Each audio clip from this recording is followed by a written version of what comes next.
مل دیا ہے میرے پیارے آقا صلی اللہ علیہ وسلم کی کنیزوں، میرے آقا مصطفیٰ جان رحمت صلی اللہ علیہ وآلہ وسلم نے آج سے 1450 سال پہلے عورتوں کو پیغام عطا فرمایا، اگر زینت کرنے میں تم نے ناجائز و حرام چیزوں کا استعمال کیا تو جہنم کے اس بدبودار گڑھے میں گرنے کے لیے تیار ہو جاؤ، جہنم کے اس خطرناک گڑھے کے اندر گرنے کے لیے تیار ہو جاؤ۔ میرے پیارے آقا صلی اللہ علیہ وسلم کی کنیزوں اتنی نازک ہو کہ تم تو اگر بتی یا موم بتی کا چٹکا برداشت نہیں کر سکتی، جب ناجائز و حرام چیزوں سے اپنے بناؤ سنگھار کرو گی، کبھی نک پالش لگا کر کے ناجائز چیز کا استعمال ہو رہا ہے، کبھی ہونٹوں پر سرخیاں لگا کر ناجائز چیزوں کا استعمال ہو رہا ہے، ایک فکر اور عورتوں کی ہوتی جا رہی ہے، چلو دیندار بھی بنے اور گنہگار بھی بنے۔ بڑی معذرت کے ساتھ آج میں اپنی بہنوں کو ایک پیغام دینا چاہتا ہوں، بہت سنجیدگی کے ساتھ میری بہنیں سننا، میرے پیارے آقا صلی اللہ علیہ وسلم کی کنیزوں، آج عورتوں کی فکر بن رہی ہے، بلکہ مردوں کی بھی، جب مرد ہوں گے تو ان سے بات کی جائے گی، لیکن آج گفتگو تو آپ سے کرنا ہے میرے پیارے آقا علیہ السلام کی کنیزوں۔ آج عورتوں کی ایک فکر بن رہی ہے، دیندار بھی بنے اور گنہگار بھی بنے، یعنی دونوں ساتھ ساتھ چلتا رہے۔ یاد رکھنا، جو دیندار ہوگا وہ کبھی گنہگار نہیں ہوگا، اور جو گنہگار ہوگا وہ کبھی دیندار نہیں ہوگا۔ آپ سوچیں گے کہ یہ کیا فلسفہ ہے کہ دیندار بھی بنے اور گنہگار بھی بنے، اس کا انکار کیوں کیا جا رہا ہے؟ دیکھو عورتیں دیندار اور گنہگار کس طرح بن رہی ہیں۔ ایک تو یہ پرس کے اندر پنسورا بھی ہوگا، اور پرس کے اندر موبائل کے اندر ہیرو اور ہیروئن کی تصویر بھی ہوگی۔ اب آپ مجھے بتائیں، پرس کے اندر پنسورا بھی ہوگا اور اس موبائل کے اندر ہیروئن کی تصویر بھی ہوگی، مجھے بتائیں جس دل کے اندر گناہ کی محبت ہو اس دل میں اللہ کا خوف نہیں ہو سکتا، اور جس دل میں اللہ کا خوف موجود ہو پھر وہ دل کبھی گناہ کی طرف مائل نہیں ہو سکتا۔ یہ نہیں ہونا چاہیے نماز کے وقت میں عورتیں نماز بھی پڑھیں اور پھر آدھی آستین کے کپڑے پہن کر ولیموں میں دندناتی پھرتی بھی پھریں۔ اللہ اکبر، شادی کے موقع پر عورتیں کبھی کبھی مصلی بھی تو بچھا لیتی ہے، لیکن اللہ اکبر پھر اس شادی کے اندر پتلے کپڑے بھی بدن پر ہے، پتلے دوپٹے بھی بدن پر ہے، ہاف آستین کے کپڑے بھی بدن پر ہے۔ اللہ اکبر، میرے پیارے آقا صلی اللہ علیہ وسلم کے پیارے دیوانوں، یاد رکھیں اس نمائشی دین سے کوئی فائدہ نہیں ہوگا۔ قرآن کہتا ہے عاملۃ ناصبۃ تصلی نارا حامیہ، عبادت کر کے آئیں گے، محنت کر کے آئیں گے، پھر بھی جہنم میں داخل کیے جائیں گے۔ جسم کو سنوارنے والیوں اور دکھاوے کی عبادت کرنے والی عورتوں کو بتا دو، اللہ کو دکھاوا پسند نہیں، جس کی عبادتیں اس کو اللہ سے قریب نہیں کرتی، جس کی عبادتیں اس کو گناہوں سے دور نہیں کرتی، جس کی نمازیں اس کو گناہوں سے دور نہیں کرتی، جس کی نمازیں اس کو پاپ سے اور جرائم سے دور نہیں کرتی، وہ عبادتیں انسان کو اللہ سے دور کر دیا کرتی ہے۔ اب اگر تم نمازی بھی ہو اور سیریل بھی دیکھ رہی ہو، تم پنسورا بھی پڑھ رہی ہو اور موبائل کے اندر ہیرو اور ہیروئن کی تصویر بھی ہے، ہاتھوں میں تسبیح بھی ہے، فلم بھی دیکھ رہی ہو، قرآن کی تلاوت کی بات بھی ہے، جرائم کی طرف قدم بھی بڑھ رہے ہیں، اجتماعات میں پابندی سے شرکت بھی ہے، گناہ کا بھوت کبھی دل سے نکلتا نہیں۔ اس کا مطلب یہ ہے کہ اگر عبادات تمہیں گناہوں سے دور نہیں کرتے تو پھر وہ عبادتیں تمہیں اللہ سے دور کر دیتی ہیں۔ اس لیے کہ عبادت کی شان تو یہ ہے کہ عبادت کی برکت سے انسان کے دل میں اللہ کا خوف مزید سے مزید تر پیدا ہوتا ہے۔ بڑی معذرت کے ساتھ نماز بھی ہے، تلاوت قرآن بھی ایک حد تک ہے، عورتیں بہت ورد وظائف بھی کر رہی ہے، مردوں سے زیادہ روزے بھی رکھ رہی ہے، عورتیں کبھی 16 سیدوں کا روزہ بھی رکھ رہی ہے، پیر جمعرات کا روزہ بھی رکھ رہی ہے، لیکن سیریل نہیں چھٹتے، فلمیں نہیں چھٹتی، موبائل پر لمبی لمبی گفتگو نامحرموں سے نہیں چھٹتی۔ اب آپ مجھے بتائیں میرے پیارے آقا صلی اللہ علیہ وسلم کی کنیزوں، اس کا مطلب یہ ہے کہ آپ کی عبادت نے آپ کی زندگی پر کوئی اثر مرتب نہیں کیا، آپ کی نماز اور آپ کی تلاوت نے زندگی پر کوئی اثر مرتب نہیں کیا۔ میرے صادق و مصدوق نبی سید کونین قائد المرسلین نے فرمایا التقوی ہاں ہونا، تقوی تو یہاں ہے، اللہ کا خوف تو دل میں ہے، اگر دلوں کے اندر اللہ کی خشیت نہیں تو بناوٹی دین سے کچھ حاصل نہیں۔ میرے پیارے آقا صلی اللہ علیہ وسلم کی کنیزوں، بڑی معذرت کے ساتھ کبھی کبھی سننے میں آتا ہے فلانی عورت تو بڑی پابند ہے نماز کی، تلاوت قرآن کی بڑی پابند ہے، پرس سے پنسورا کبھی چھوٹتا نہیں ہے، سفر میں جاتی ہے تو بھی لے کر جاتی ہے، لیکن پھر گھنٹہ گھنٹہ 1.5 گھنٹہ اجنبی لڑکوں سے بات بھی ہو رہی ہے۔ ایسا کبھی نہیں ہو سکتا۔ ارے جن کے دلوں میں اللہ کا ڈر پیدا ہوتا ہے پھر وہ تو مباح اور بعض جائز کاموں کو بھی ترک کر دیتے ہیں۔ حضرت سیدنا داؤد طائی ایک بزرگ کی بارگاہ میں 40 سال تک گئے اور ان کی خانقاہ میں جا کر کے بیٹھتے تھے۔ ایک دن انہوں نے کہا داؤد ذرا تیرے سر کے اوپر جو ایک پٹرا ہے، ایک تاک ہے، اس میں قرآن کا مصحف رکھا ہوا ہے، ذرا وہ نکال کر مجھے دو۔ تو حضرت داؤد طائی نے کہا کہاں ہے؟ کہا بندے 40 سال سے آتا ہے اور تیرے سر کے اوپر تاک ہے، تو وہاں بیٹھتا ہے، تجھے پتا نہیں کہ یہاں تاک ہے؟ حضرت داؤد طائی نے کہا اللہ کے ڈر سے اوپر اس لیے نہیں دیکھتا کہ اگر بلا وجہ اللہ کی بلا وجہ اوپر دیکھ لیا، اللہ نے پوچھا کہ تو نے نظروں کا غلط استعمال کیوں کیا تھا، تو میں اللہ کو جواب کیا دوں گا؟ اس لیے حضرت 40 سال سے آپ کی خانقاہ میں آتا ہوں، لیکن میں نے کبھی آپ کی خانقاہ کی تاک تک نہ دیکھی۔ وہاں 40 سال تک خانقاہ میں آ کر 40 سال میں کبھی خانقاہ کی تاک بھی نہیں دیکھی جس میں قرآن رکھا ہوا ہے، اور یہاں تو تاک جھانک آج فیشن بن چکا ہے۔ میرے پیارے آقا صلی اللہ علیہ وسلم کی کنیزوں، ہم کہاں ہیں جس کو حقیقت میں خشیت ربانی کہتے ہیں؟ قرآن اس کی طرف اشارہ کر رہا ہے، حقا تقاتی،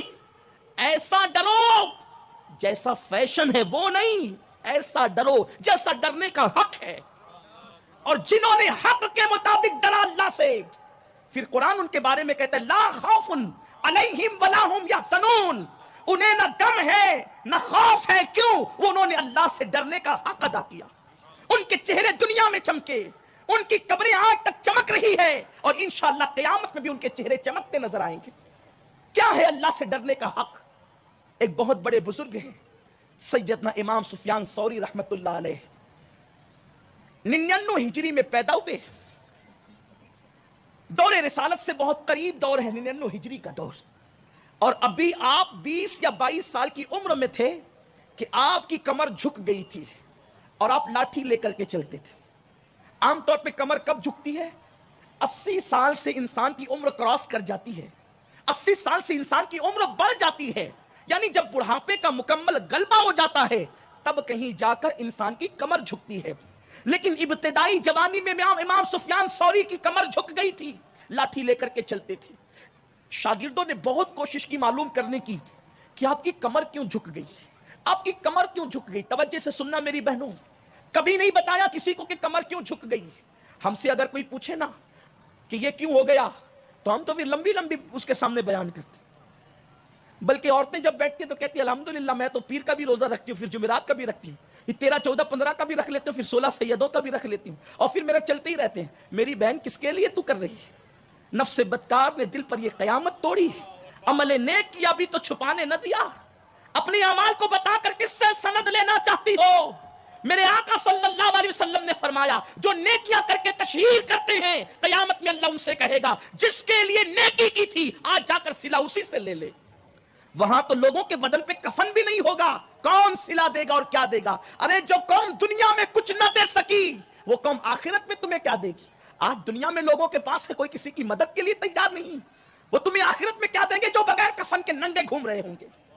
آپ کو تعجب ہوگا کہ میں یہ کہہ رہا ہوں کہ ننگے گھوم رہے ہوں گے، میرے آقا نے یہ بات کہی کہ لوگوں کے بدن پہ کفن بھی نہیں ہوگا۔ ام المومنین امی عائشہ کو حیرت ہوئی، کہنے لگی یا رسول اللہ جب لوگوں کے بدن پہ کفن نہیں ہوگا تو بے حیائی نہیں محسوس کریں گے لوگ؟ آقا فرماتے ہیں عائشہ اتنی گھبراہٹ ہوگی، لوگوں کو اپنے آپ کو دیکھنے کی فرصت نہیں ہوگی، وہ دوسروں کو کیا دیکھیں گے؟ عمل تو ہوتا نہیں، جو ہوتا ہے وہ بھی چھپایا نہیں جاتا۔ اللہ والوں کی شان تھی، ہم اپنے گناہوں کو جیسے چھپاتے ہیں وہ اپنی نیکیوں کو ایسے چھپایا کرتے تھے۔ امام سفیان ثوری کی کمر جھکنے کی بات بہت لوگوں نے پوچھی، کسی کو نہیں بتایا، چھپاتے رہے۔ ایک بڑا قریبی شاگرد تھا، لگا رہا، موقع کی تلاش میں پوچھتا تھا نہیں بتاتے تھے، پوچھتا تھا نہیں بتاتے تھے۔ ایک دن اس نے ایسے ماحول میں پوچھ لیا امام سفیان ثوری سے، حضرت بتائیں نا کہ آپ کی کمر کیوں جھک گئی ہے؟ امام سفیان ثوری فرماتے ہیں میرے استاد تھے جنہوں نے 50 سال تک کے حدیث کا درس دیا تھا، اور جب 50 سال تک وہ حدیث کا درس دیتے رہے، نصف صدی تک، نصف صدی کوئی معمولی چیز ہوتی ہے، جب انتقال کا وقت آیا تو رونے لگے اور کہتے ہیں سفیان میں نے 50 سال تک قال اللہ قال رسول کہا، 50 سال تک لوگوں کو حدیث کا درس دیتا رہا، لیکن اب کہ جب میں دنیا سے جانے لگا ہوں تو کوئی گارنٹی نہیں ہے کہ اللہ بخش دے گا یا مجھے جہنم میں جلائے گا۔ بس استاد کا یہ جملہ سن کر حضرت امام سفیان ثوری پر اللہ کا خوف اتنا غالب آیا، فرماتے ہیں اللہ کے خوف سے میری کمر جھک گئی، اور میری کمر کی ہڈی کے جھکنے کی آواز اس محفل میں جتنے لوگ موجود تھے سب نے سنی، اور اللہ اللہ میرے پیارے آقا صلی اللہ علیہ وسلم کی کنیزوں، حضرت امام سفیان ثوری کا حال یہ تھا، کہ پھر اس کے بعد زندگی میں کبھی چین سے نہیں بیٹھے. رات عبادت، دن عبادت، دن کو روزے سے اور رات عبادت میں. امام سفیان ثوری رحمت اللہ علیہ کا حال یہ تھا. آج کہاں گیا وہ خوف خدا، وہ خشیت ربانی؟ حضرت سیدنا سعدون رحمت اللہ علیہ یہ بہت بڑے مجذوب گزرے ہیں. تصوف کی کتابوں میں حضرت سعدون رحمت اللہ علیہ کا نام بہت کثرت سے آتا. عشق الہی کی آگ ان کے دل میں لگ گئی تھی اور انہوں نے دور تابعین پایا. تابعین کا دور ہے ان کا دور، امام حضرت سیدنا سعدون کا دور. ایک دن حضرت مالک ابن دینار سے ملاقات ہوئی. مالک الدینار سے مل کر کے کہا، مالک قیامت کے دن اپنا حال کیا ہوگا جب اللہ کی بارگاہ میں کھڑے ہوں گے؟ وہ حساب لے گا، ہمارے اعمال کے متعلق سوال کرے گا. اور یہ کہہ کر کے زار زار رونے لگے. حضرت مالک ابن دینار نے کہا، سعدون کیوں روتے ہو؟ حضرت سعدون کہتے ہیں، اے مالک، جہنم کے عذاب نے نہیں رلایا، جنت میں نہ جانے کے خوف نے نہیں رلایا. مجھے رونا اس بات پر آیا کہ زندگی میں کوئی دن ایسا ہو جس میں میں نے کوئی نیکی نہیں کی ہو، اور اس دن جس دن میں نے نیکی نہیں کی، اس دن کے ضائع ہونے کے بدلے میں اللہ اگر مجھ سے ناراض ہو کر مجھے جہنم میں ڈالے گا، اس وقت میرا حال کیا ہوگا؟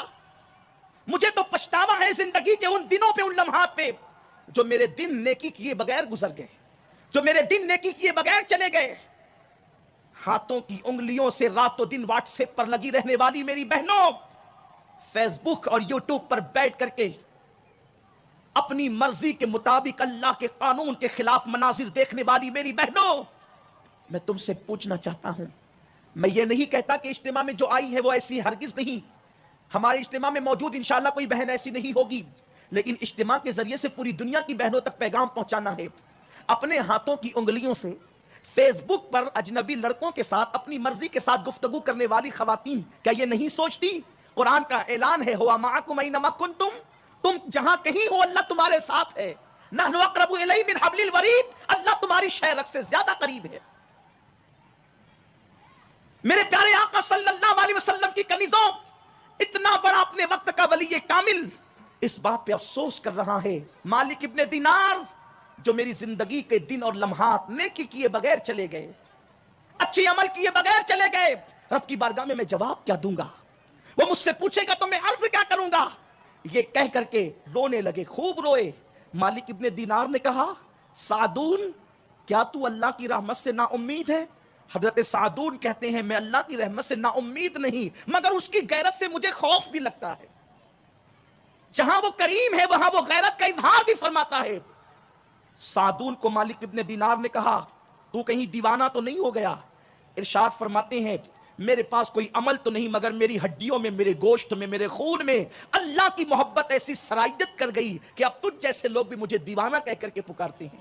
میرے پیارے آقا صلی اللہ علیہ وسلم کی کنیزوں، ہمیں اپنی فکر کو تبدیل کرنا ہوگا، ہمیں اپنی انداز زندگی کو بدلنا ہوگا. میرے پیارے آقا علیہ السلام کی کنیزوں، یہ گناہوں کا ماحول، یہ برائیوں کا ماحول، لباس اور زیورات کی فکر سے نکل کر بھی آگے کچھ سوچنا ہوگا. زیورات تو یہی رہیں گے، کپڑے تو یہیں چھوٹ جائیں گے، ایک کفن کے سوا کون کیا لے گیا ہے جو تم لے کر کے جاؤ گی؟ اپنے مکانات کو چھوڑ جاؤ گی، جن شوہروں کی محبت پہ اتراتی ہو، ناز کرتی ہو. ابھی قبلہ حضور قائد محترم نے فرمایا، اپنے شوہر کے حوالے سے دوسری غریب عورتیں، بیوہ اور مطلقہ عورتوں کے سامنے بڑی بڑی باتیں کرتی ہو. تمہیں نہیں پتا، تمہیں نہیں معلوم کہ جس دن تمہاری روح کا رشتہ تمہارے جسم سے ٹوٹ جائے گا، اس شوہر کے دل سے بھی تمہاری محبت کا رشتہ ٹوٹ جائے گا. حالات یہ ہیں. ہم نے اپنی آخرت کے لیے کیا کیا؟ ہم نے اللہ کے لیے کیا کیا؟ ہم نے اللہ کا خوف اپنے دل میں کتنا پیدا کیا؟ میرے پیارے آقا صلی اللہ علیہ وسلم کی کنیزوں، اپنے انداز کو بدلو، سیریلوں کے ماحول سے نکلو، فلموں کے ماحول سے نکلو، ناولوں کے ماحول سے نکلو، گناہوں کے ماحول سے نکلو، بے خوفی کے ماحول سے نکلو. اور میرے آقا صلی اللہ علیہ وسلم نے جو فرمایا، آقا کریم رؤوف الرحیم صلی اللہ علیہ وسلم فرماتے ہیں، میں نے ایک ماحول کا مشاہدہ کیا ہے، لیکن ابھی تک کہ ایسی قوم میرے سامنے ظاہر نہیں ہوئی، اور میرے بعد وہ قوم ظاہر ہوگی. اور آقا نے فرمایا، وہ قوم جو ظاہر ہوگی وہ جنت کی خوشبو سے بھی محروم رہے گی. آقا فرماتے ان میں سے ایک وہ ہوں گے جن کے ہاتھوں میں بیلوں کی دم کی طرح چابک ہوں گے، وہ لوگوں پہ ظلم کریں گے. اور دوسرے وہ عورتیں ہوں گی جو کپڑا پہننے کے بعد بھی ننگی رہے گی. ایسی عورتیں بھی جنت کی خوشبو سے محروم کر دی جائے گی. سرکار سے صحابہ نے عرض کی حضور کپڑا پہن کر ننگی کیسے رہے گی؟ سرکار فرماتے ہیں اتنے تنگ اور چست اور اتنے باریک لباس پہنے گی کہ کپڑے پہننے کا مقصد ہی فوت ہو جائے گا، کپڑے پہننے کا مقصد ہی ختم ہو جائے گا۔ آج دوپٹے تو سر پر ہوتے بھی کیا ہیں، چھوٹے چھوٹے دوپٹے مفلروں کی طرح گلے میں لٹکتے ہیں، یہ فیشن ہے۔ میرے پیارے آقا صلی اللہ علیہ وسلم کی کنیزوں، چوڑیاں پہننے کے لیے اس دکان کا انتخاب کیا جاتا ہے جس میں باضابطہ طور پہ مرد چوڑی پہناتے ہیں۔ میرے آقا مصطفیٰ جان رحمت فرماتے ہیں عورت کے جسم سے کسی مرد کا حصہ مس ہو جائے اور اس میں اس کی خواہشات ہو، آقا فرماتے ہیں اس عورت کے جسم کے حصے پہ سب سے زیادہ کسی کا حق ہے تو جہنم کی آگ کا حق ہے۔ ہمیں ڈر نہیں لگتا؟ اللہ نے ہمیں گرم پانی کے عذاب سے نہیں ڈرایا بلکہ جہنم کی آگ کے عذاب سے ڈرایا۔ میری ماؤں اور بہنوں، اللہ کی بارگاہ میں حاضر ہونا ہے، رب کی بارگاہ میں کھڑے ہونا ہے۔ کیا خوف تھا خواتین اسلام کے اندر، عورتوں کے دل و دماغ میں اللہ کی خشیت کتنی تھی، خوف کتنا تھا۔ یہی حضرت مالک ابن دینار کہتے ہیں، حضرت مالک الدینار کہتے ہیں کہ مکے میں ایک عورت تھی جس کی آنکھیں اتنی خوبصورت تھی کہ لوگ دور دور سے عورتیں اس عورت کی آنکھوں کو دیکھنے کے لیے آتی تھی۔ اللہ کے خوف سے وہ اتنا روتی تھی، کسی نے مشورہ دیا اللہ کے خوف سے بہت روتی ہو، روتے روتے کہیں آنکھوں کا حسن نہ چلا جائے، تو کہتی ہے اللہ کے خوف سے رو رہی ہوں، آنکھوں کا حسن چلا گیا کوئی بات نہیں، رونا میرے کریم کو پسند آئے گا تو آخرت میں اس سے بہتر آنکھیں عطا کر دے گا، اور اگر ناراض ہو گیا تو پھر یہی آنکھیں جہنم کے اندر جلے گی۔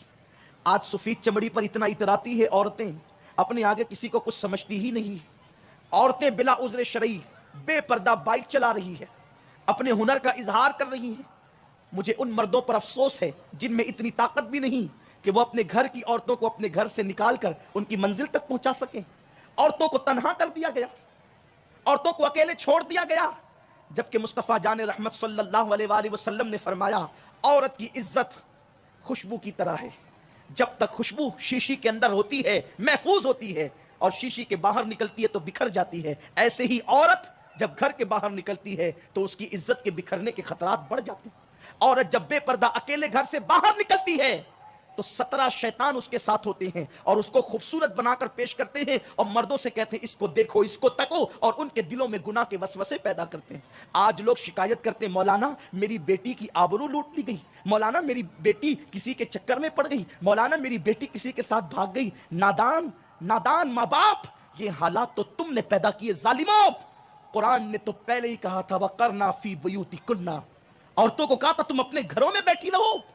میرے نبی کی وہ مقدس بیوی جس کا نام حضرت سودا ہے، حضرت سودا، کتنا پیارا اور حسین سا نام ہے سودا۔ افسوس یہ ہے کہ آج لوگوں کو میرے نبی کی مقدس ازواج کے نام بھی یاد نہیں۔ لوگ کہتے ہیں نئے نام بتائیں، کس کے نام پر نیا نام رکھو گے؟ ٹینس کھیلنے والی لڑکی کے نام پہ؟ کس کے نام پہ نیا نام رکھو گے؟ پردے پر آ کر کے زنا کرنے والی لڑکی کے نام پہ؟ کس کے نام پہ نیا نام رکھو گے؟ فلم کی اداکارہ عورت کے نام پہ؟ نئے نام تو آج بھی رکھ سکتے ہیں، 1450 سال والے نام جو لوگ بھول چکے ہیں اس کی تجدید کر دو، نئے سرے سے پھر آئیں گے۔ میں پوچھتا ہوں، شاید میری بدگمانی ہو تو اللہ معاف کرے، اس پورے مجمع میں شاید کسی کا نام سودا نہیں ہوگا، پھر لوگ کہتے ہیں نیا نام دیجیے، اور پھر میرے نبی کی مقدس بیوی کے نام پہ کوئی نام رکھے۔ خدا کی قسم حضور کی بیویوں کے برابر کون ہو سکتا ہے؟ نبی پاک اگر چمڑے کی کوئی جوتی پہن لے تو وہ جوتی عرش کے لیے معراج کا ذریعہ بن جاتی ہے۔ اگر چمڑے کی جوتی پہ حضور کا پیر آ جائے وہ مقدس نالین، پھر اس کو عرش چومتا نظر آتا ہے۔ خدا کی عزت کی قسم میرے نبی کی جو بیویاں ہیں حضور نے ان کو اپنے نکاح میں لیا، حضور نے اپنے بستر پر ان کو شراب بخشا، حضور نے ان کے بچے ہوئے جوتے کو خود استعمال کیا۔ وہ جہاں سے منہ لگا کر پانی پیتی تھی حضور نے وہاں منہ لگا کر پانی پیا، وہ جہاں سے کھانا کھاتی تھی ان کی انگلیوں کے نشان کو دیکھ کے حضور نے کھانا کھایا۔ ان عورتوں کا مقام کیا ہوگا جس کے لیے قرآن کہتا ہے کہ اے نبی کی بیویوں تم عام عورتوں کی طرح نہیں ہو۔ قرآن جن کی عظمت کو واضح کرے وہ حضرت سودا، وہ ماں عائشہ، وہ ماں خدیجہ، وہ ماں زینب بنت حجش، وہ حضرت میمونہ، وہ حضرت ام حبیبہ، وہ حضرت جویریہ، کیسے عظیم نام ہے، وہ حضرت صفیہ۔ دامن نچوڑ دیں تو فرشتے وضو کریں، کیا ان کے مرتبے ہیں، کیا شان ان کی ہے کہ یہ روٹھ جاتی تھی تو مصطفیٰ جان رحمت جنہیں منایا کرتے۔ خدا جسے مناتا ہے وہ مصطفیٰ ان مقدس ازواج کو مناتا تھا۔ وَلَسَوْفَ يُعْطِيكَ رَبُّكَ فَتَرْضَىٰ کہہ کر خدا جس کی رضا چاہتا ہے وہ مصطفیٰ جان رحمت آمنہ کا پیارا لال انہیں منایا کرتا تھا۔ کیا یہ مقدس خواتین ہے؟ ازواج مطہرات کی بات اپنی جگہ، لیکن بات میں ام المومنین حضرت سودا کی کر رہا ہوں۔ آج عورتیں مال میں چلی بے پردہ چلی، آج عورتیں بازار میں چلی بے پردہ چلی، آج عورتیں چلی شادیوں میں ولیموں میں بے پردہ چلی، بے پردہ جا رہی ہیں ہر جگہ۔ اور اب تو شوہروں کو اتنی فرصت ہی نہیں کہ بیوی کا ساتھ دے سکے، اکیلے بھیجتے ہیں کہیں بھی تنہا بے، اور عورتیں بھی اب اکیلے جانے کی شوقین ہو گئی۔ شوہر کام پر ہے تو چلو ڈرائیور کے ساتھ ہی گاڑی میں نکل جائیں، پھر اس فتنے پر جو رسوائیاں ہو رہی ہے پھر اس کو بیان کرنے کی ضرورت نہیں ہے۔ ام المومنین حضرت سودا نے کبھی گھر سے باہر قدم نہ نکالا۔ آقا کریم صلی اللہ علیہ وآلہ وسلم کے پردہ فرمانے کے بعد کچھ لوگ آئے، آنے کے بعد کہا امی جان آپ نفل عمرہ کے لیے تو گھر سے نکل سکتی ہے نا، آپ نماز کے لیے مسجد نبی میں جا سکتی ہے، آپ حج کے لیے گھر سے نکل سکتی ہے، نہ نماز کے لیے نکلتی ہے، نہ عمرہ کے لیے نکلتی ہے، نہ حج کے لیے نکلتی ہے۔ اگر آپ نکلے تو آپ کے مقام اور مرتبے کے اہتمام کے ساتھ لوگ آپ کو مکۃ المکرمہ تک پہنچائیں گے۔ ام المومنین اما سودا نے کہا کہ میں نے حج بھی کر لیا، میرا حج فرض ادا ہو گیا، میں نے عمرہ بھی کر لیا، عمرہ کا شوق بھی میرا ادا ہو گیا، اب میرے اللہ کے اس فرمان پہ عمل کر رہی ہوں، وَقَرْنَا فِي بُيُوتِكُنَّ کہ اپنے گھروں میں بیٹھی رہو، میں اپنے گھر میں بیٹھ گئی ہوں۔ کبھی کسی نے ان کو قدم گھر سے باہر نکالتے نہیں دیکھا، لیکن جب سودا کو گھر سے باہر نکالا گیا تو حیات ظاہری میں نہیں بلکہ حضرت سودا کا جنازہ نکالا گیا۔ حضرت سودا کہتی تھی اگر گھر میں رہ کر کے عزت کو تحفظ ملتا ہے پھر وہ نفلی حج اور نفلی عمرے سے بہتر ہے۔ اگر عورت کی عزت کو تحفظ گھر میں رہنے سے ہے، میں یہ نہیں کہتا کہ نفل حج نفل عمرہ کو عورتیں نہ جائیں، قطعاً نہیں، یہ حضرت سودا کا تقویٰ تھا جو اپنی عزت کے تحفظ کے لیے نفلی عمرہ کی ہمت نہ کرے۔ آج عورتیں بازار میں جا رہی ہیں وہ بھی بے پردہ، مال میں دندناتے گھوم رہی ہیں بے پردہ۔ میرے پیارے آقا صلی اللہ علیہ وسلم کی کنیزوں، بات اتنی ہے دلوں سے اللہ کا خوف نکل گئے۔ اور یاد رکھنا جس دل میں اللہ کا خوف نہیں پھر وہ جسم کا ڈھانچہ کتے کے جسم سے بھی بدتر ہے، کیونکہ کتے کو تو یہ احساس ہے کہ میرا مالک مجھے روٹی کا ٹکڑا دیتا ہے تو میں نے اس کی رضا چاہنا ہے۔ اگر انسان کے دل میں یہ احساس نہیں کہ جس مولا نے سب کچھ دیا اس کی خوشی کا خیال نہیں، بابا بلے شاہ پھر یہی کہتے ہیں اٹھ بلیا چل یار منا لے ورنہ بازی لے گئے کتے۔ اے بلے شاہ چل خدا کو منا لے، یار منا لے، ورنہ پھر تجھ سے تو کتے بازی لے جائیں گے۔ میرے پیارے آقا صلی اللہ علیہ وسلم کی کنیزوں، سنی دعوت اسلامی نے آپ کو بلایا ہے اس پیغام کے ساتھ، گناہ کو چھوڑ دو۔ گناہ میں ذلت بھی ہے، گناہ میں رسوائی بھی ہے، گناہ میں رزق کی تنگی بھی ہے، اللہ کی نافرمانی میں آبرو کو خطرہ بھی ہے، اللہ کی نافرمانی کرنے میں بیماریاں بھی ہے، اللہ کی نافرمانی کرنے میں حسن کو 100 دھکے بھی ہے۔ آؤ اللہ کی نافرمانی